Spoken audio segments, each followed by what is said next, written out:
Good evening. I'm Haylee Ficuciello, and this is Englebrook Independent News Federal Crime Report, bringing you the most significant federal cases unfolding across the southern east United States.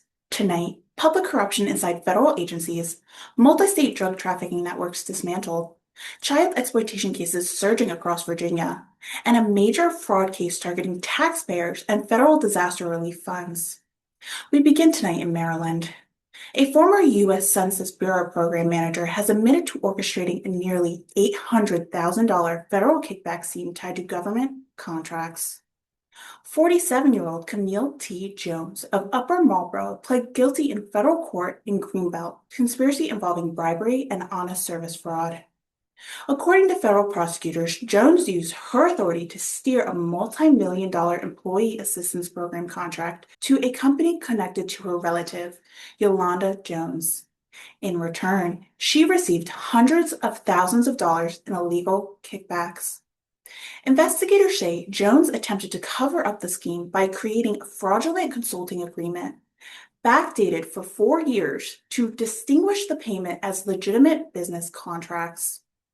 She also admitted to leaking confidential federal procurement information to another contractor, who in turn hired one of her relatives in a no-show job worth $83,000. Jones now faces up to 5 years in federal prison. Sentencing is scheduled for July 16th. Federal prosecutors in West Virginia are announcing a sweeping series of guilty pleas tied to drug trafficking and violent crimes. 4 individuals are admitted to distributing large quantities of narcotics across north central West Virginia. Michelle Gallo faces up to 10 years to life in prison, plus additional firearm penalties. Lisa Andrew faces up to 10 years to life. Sean Whitley faces up to 20 years after authorities seize over 3,700 fentanyl stamps. Justin Hoover faces up to 40 years. In a separate case, Ronnie Dale Johnson of Maryland admitted to sex trafficking, transporting a victim across state lines, and using threats and coercion. He now faces up to 15 years to life in prison. Additionally, Jonathan Bikers, a convicted felon, pled guilty to illegally possessing a firearm. He faces up to 15 years. Meanwhile, Dante Walker of Michigan has been sentenced to over a year in prison for methamphetamine distribution tied to multiple controlled buys. In Virginia, federal authorities are intensifying efforts against drug networks and child exploitation. Brahan Kennall Davis of Norfolk has been convicted in a large-scale trafficking operation involving cocaine, heroin, and fentanyl. Prosecutors say drugs were shipped from out of state and distributed locally, with payments made through apps like Cash App. He faces up to 10 years in prison. Federal prosecutors also report 19 child exploitation cases just in 1 month. The crackdown includes multiple indictments for production and possession of child sexual abuse material, several convictions, and multiple sentencing, including life in prison for repeat offenders. Some cases involve hundreds, even tens of thousands of illegal images and videos. Others involve direct abuse, coercion, and exploitation of minors. Additionally, Malachi Thomas admitted exploiting over 40 minors via Snapchat. Brian Manley was sentenced for laundering $700,000 in fraudulent PPP funds. In Tennessee, federal charges have been filed following a tragic and preventable shooting. Stephen Phillips, a convicted felon on probation, is accused of illegally possessing a firearm that discharged, killing his 6-year-old child. He now faces federal prosecution. Cameron Banks has been sentenced to 20 years in prison after being found with firearm and narcotics while on probation for violent crimes. Federal prosecutors also unveiled major tax fraud indictments. A mother and her son accused of costing $1.4 million in tax losses. A business owner accused of failing to pay over $147,000 in payroll taxes.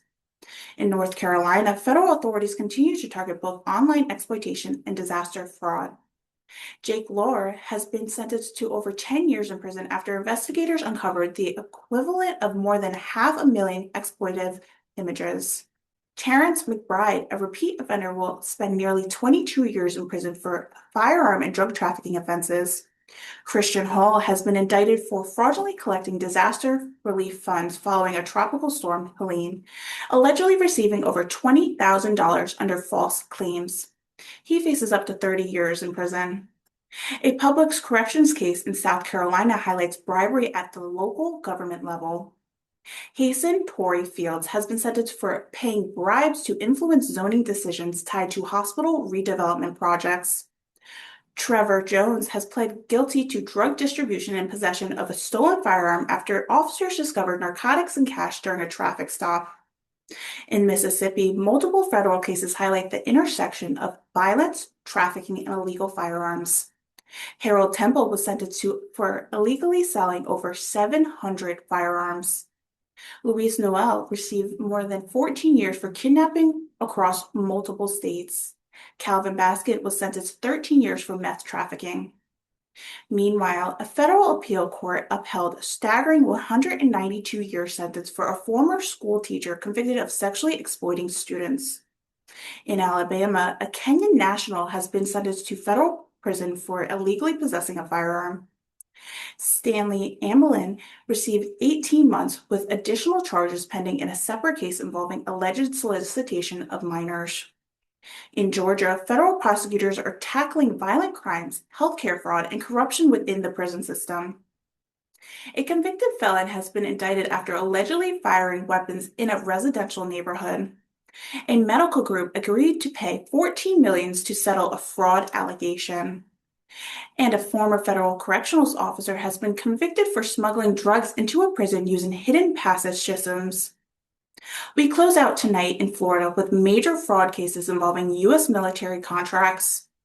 Jason Butler has been sentenced to 5 years in prison for defrauding the U.S. military out of more than $4.5 million through falsified fuel contract documents. Prosecutors say Butler used the proceeds to purchase luxury properties, which are now subject for forfeiture. From public corruptions to violent crimes, federal prosecutors across the Southeast are continuing aggressively enforcement efforts targeting those who exploit public trust, traffic dangerous drugs, and prey on vulnerable victims. For continued coverage of the federal investigation and breaking developments, stay with Englebrook Independent News. I'm Haylee Ficuciello. Good night.